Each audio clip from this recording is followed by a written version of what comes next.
Então, eu entendo que um dos maiores calcanhares de Aquiles aqui do sujeito gira em torno da relação dele com o outro. Eu versus o outro.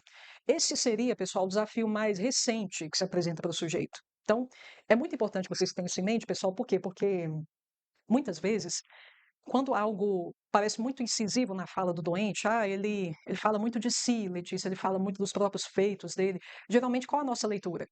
A gente diz que, nossa, fulano é muito autorreferente, fulano é muito egocêntrico, fulano ele é muito autocentrado. Letícia, definitivamente a pessoa mais egocêntrica com que eu já conversei. Ou seja, por isso, a partir dessa exposição, a gente é inclinado a pensar que aquela pessoa ela tem um ego extrapolado, aquela pessoa tem um ego super desenvolvido. Essa leitura está muito equivocada, pessoal, porque normalmente, se a pessoa fala muito de determinada questão, é porque aquilo ainda é uma ferida para ela. Aquilo não foi completamente consolidado, entende? Então, dito de outro modo, nunca digam, por exemplo, que a pessoa narcisista, que é a pessoa mais egocêntrica que a gente pode conceber, chegando ao ponto de um transtorno incurável, né, incurável para a medicina convencional, abordagem convencional, nunca digam que essa pessoa narcisista ela tem um ego hipertrofiado. Essa leitura está equivocada diante disso que eu estou explicando para vocês. Se a pessoa ela fala muito sobre ela tenta lançar muita luz sobre determinadas atribuições, sobre o próprio ego dela, aqui no caso concreto narcisista, é porque muito provavelmente aquilo não é natural para ela. Ter ego não é algo natural, porque aquilo está defeituoso, aquilo ainda é incipiente, aquilo não foi devidamente estruturado na minha psique. Tanto não foi devidamente estruturado que não me é natural. Como não é algo que me é natural, é algo que parece problemático e, consequentemente, digno da minha atenção. É essa a leitura adequada. Então, veja bem, vou dar alguns exemplos para vocês. Um exemplo, assim, bem tangível, absurdo, assim, mas tangível exatamente pelo quão esdrúxulo é. Vamos supor que eu tenho uma lesão na perna. Se eu tenho uma lesão na perna, minha perna não está íntegra. É claro, pessoal, que isso vai tomar muito a minha atenção, porque está doendo, porque ela não está como sempre foi. Eu caminho e já sinto ali um desconforto, um estalo, e aquela sutura ela volta a abrir, seja lá o que for, né, conforme a lesão.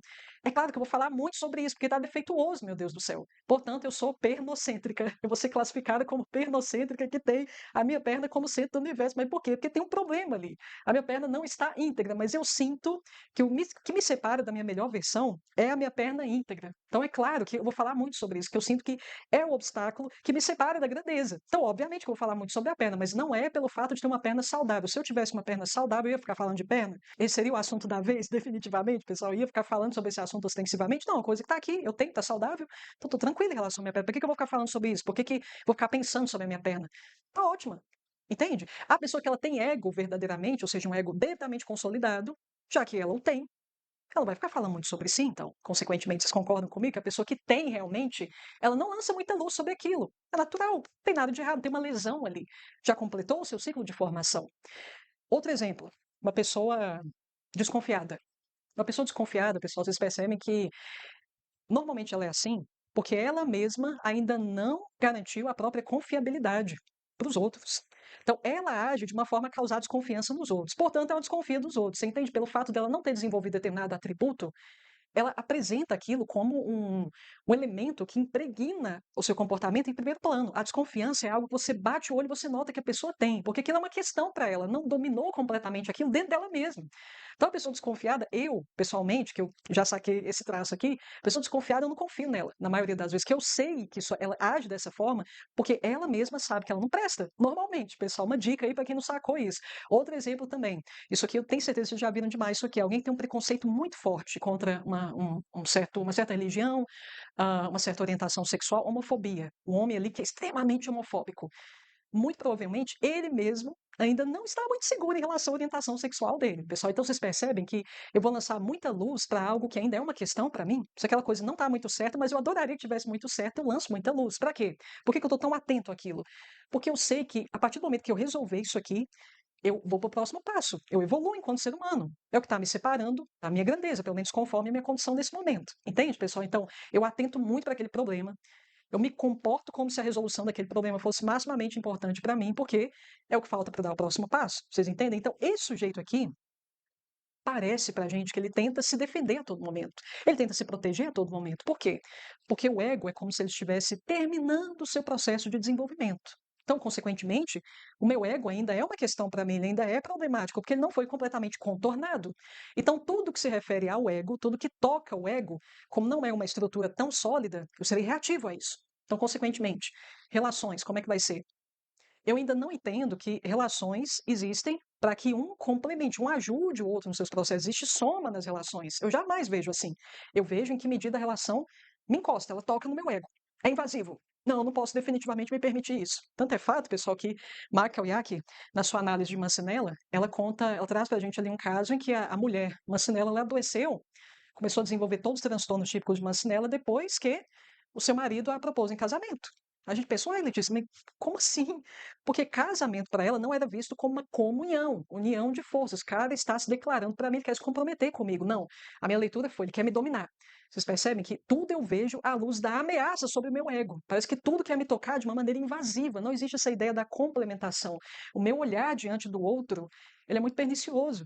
Ele é muito tendencioso, na verdade. Eu olho geralmente não com muito bons olhos as intenções do outro sobre mim. O outro só me causa sofrimento porque só me julga na maior parte do tempo. Isso significa ressonar com o estreptocoxinismo. E mais, o outro me enche de culpa normalmente. Então é claro que eu não quero interagir com gente na maior parte do tempo, eu não quero me associar a alguém.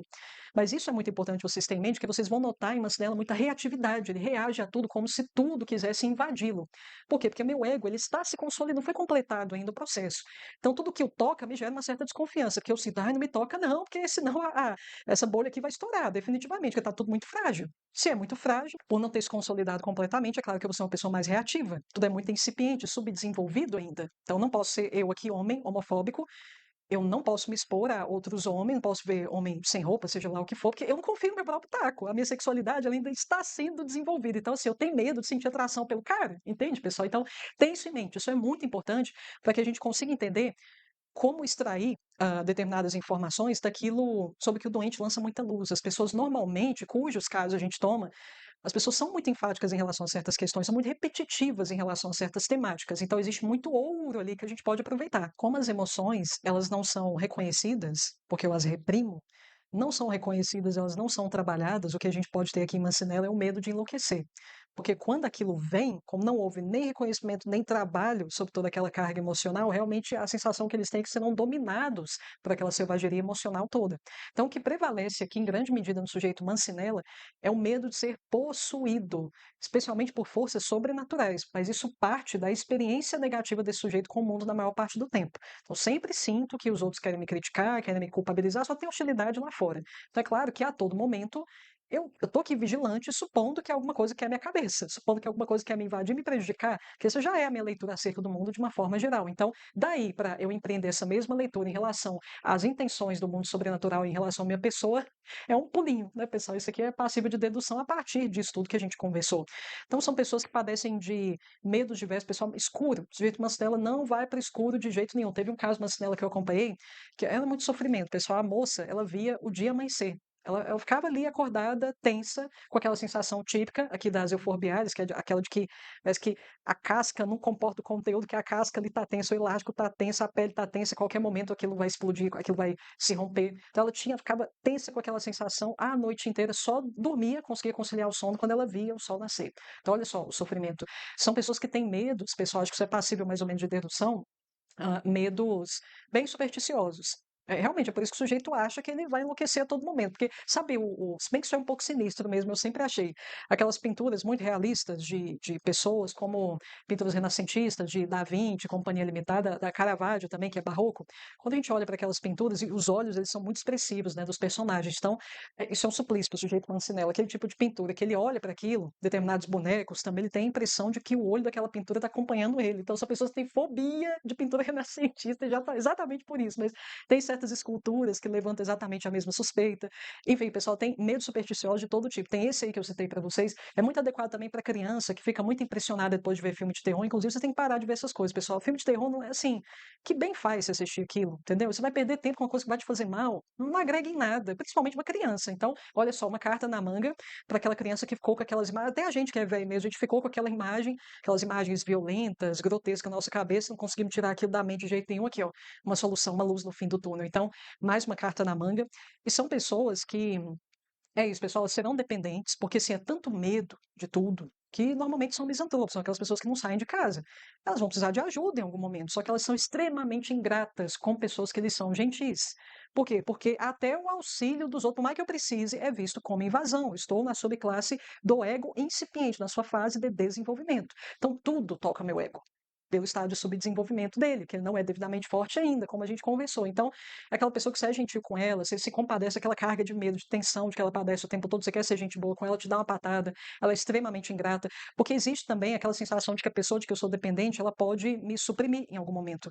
Eu não vejo boas intenções nos outros em geral, os outros só julgam e me instilam culpa. Então, essa pessoa que está me ajudando, ela tem algum interesse por trás disso, ela quer me dominar com essa boa vontade, entre aspas, dela. Essa é a minha leitura o tempo todo. Então, eu sou desconfiada em relação à ajuda, eu não sei trabalhar em comunhão com os demais. Então, assim, até igual eu falei para vocês, um pedido de casamento fez a mulher Mancinella adoecer. Então, vocês entendem o grau aqui da questão, grau de dificuldade aqui de enxergar que nem tudo gira em torno de competição, de sobrepujo, de suplantação da individualidade do outro. Não, a gente pode trabalhar lado a lado, nós podemos somar forças, que é a ideia do matrimônio. Originalmente, a pessoa Mancinella não vê isso.